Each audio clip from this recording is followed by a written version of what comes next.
চাকরি দুর্নীতির ইস্যুকে সামনে রেখে যোগ্য শিক্ষকদের নিয়োগের দাবিতে বীরভূমের সিউড়িতে ডিআই অফিসে তালা বন্ধ করে বিক্ষোভ বিজেপির। উপস্থিত বিজেপির নেতা জগন্নাথ চ্যাটার্জি, ধ্রুব সাহা সহ অন্যান্যরা। সিউড়ির বড়বাগান থেকে একটি মিছিল করেন তারা। এরপর আসেন ডিআই অফিসে। ডিআই অফিসের প্রধান দরজায় পুলিশের বাধা সরিয়ে অফিস চত্বরে প্রবেশ করেন তারা। এরপর অফিসের মূল ভবনে তালা মেরে দেয়।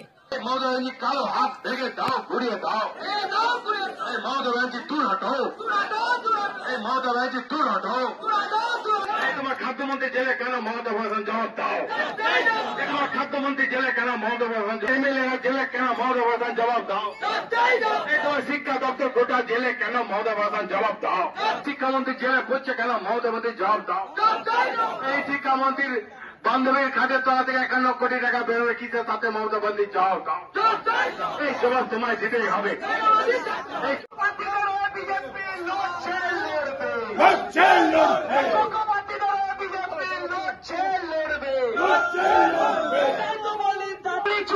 সরকার যুবতীদের ভবিষ্যৎ নষ্ট করার সরকার। এই তো বলি দাবি এক, দফা এক। এই চোর মমতা দূর হটো, এই চোর মমতা দূর হটো, এই চোর মমতা দূর হটো। এই থেকে যুবতীদের ভবিষ্যৎ নষ্টকারী সরকার। তাই বলি চোর মমতা দূর হটো, চোর মমতা সুপ্রিম কোর্টে জমা করতে হবে। অবিলম্বে যোগ্য প্রার্থীদের তালিকা সুপ্রিম কোর্টে জমা করতে হবে। অবিলম্বে যোগ্য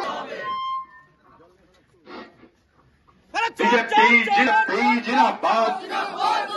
এই 26,000 চাকরি খেলেও কেন মমতা বন্দ্যোপাধ্যায় জবাব দাও? এই 26,000 চাকরি খেলে কেন মমতা বন্দ্যোপাধ্যায় জবাব? এই 26,000 চাকরি কোথায় গেল মমতা বন্দ্যোপাধ্যায় জবাব দাও? এই তোমার শিক্ষা দফা এক, দাবি এক। এই 26,000 চাকরি খেলে কেন মমতা থাকার জবাব দাও? এই 26,000 চাকরি খেলে কেন মমতা বন্দ্যোপাধ্যায়? এই খুদের টাকা নিলে কেন মমতা বন্দ্যোপাধ্যায় জবাব দাও? এই টাকা নিয়ে চাকরি বিক্রি করলে কেন, টাকা নিয়ে চাকরি বিক্রি করলে কেন মমতা বন্দ্যোপাধ্যায় জবাব দাও? এই জবাব তোমায় যেখানে চাকরি বিক্রি হয়, চাকরি বিক্রি বন্ধ করতে এসেছি আমরা। বেকার যুবকের ভবিষ্যৎ চুরি হয়ে গেছে, বেকার যুবকের স্বপ্ন চুরি হয়ে গেছে, 23 লক্ষ বেকার যুবকের স্বপ্ন চুরি হয়ে গেছে।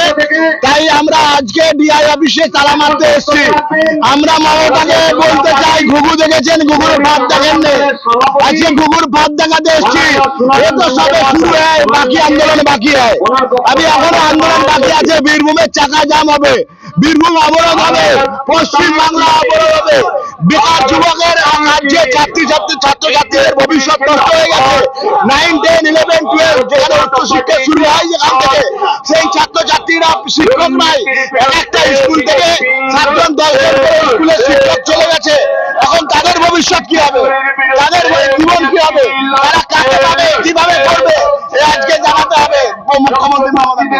আজকে মমতার পদত্যাগে আন্দোলন আমাদের চলছে। আগামী দিনে সোনার বাংলা করার জন্য বিজেপি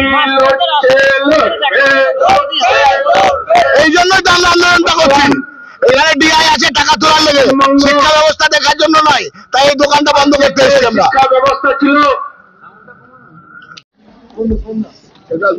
শিক্ষক এবং অশিক্ষক কর্মী নিয়োগের নামে বাংলার 23 লক্ষ বেকার যুবক যুবতীর সঙ্গে প্রতারণা করেছেন মমতা বন্দ্যোপাধ্যায়।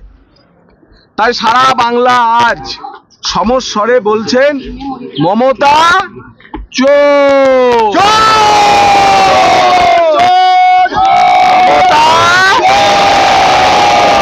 এটাই হচ্ছে আজ সারা বাংলার আওয়াজ।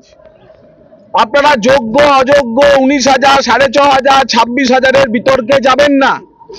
এর সম্পূর্ণ দায় মমতার, দায়ী মমতা। তাই মানুষ বলছে গদি ছাড়ুন মমতা। কিন্তু আদতে যে 23 লক্ষ পরীক্ষার্থী শিক্ষক হতেছে, অশিক্ষক কর্মী হতেছে, স্কুলের 4র্থ শ্রেণীর কর্মী হতেছে, সেদিন পরীক্ষা দিয়েছিল, প্রত্যেকের মধ্যে আশা ছিল। তাদের প্রত্যেককে প্রতারণা করেছেন মমতা বন্দ্যোপাধ্যায়, তার প্রশাসন, তার অফিসার এবং তার জনপ্রতিনিধিরা চাকরি বিক্রি করেছে।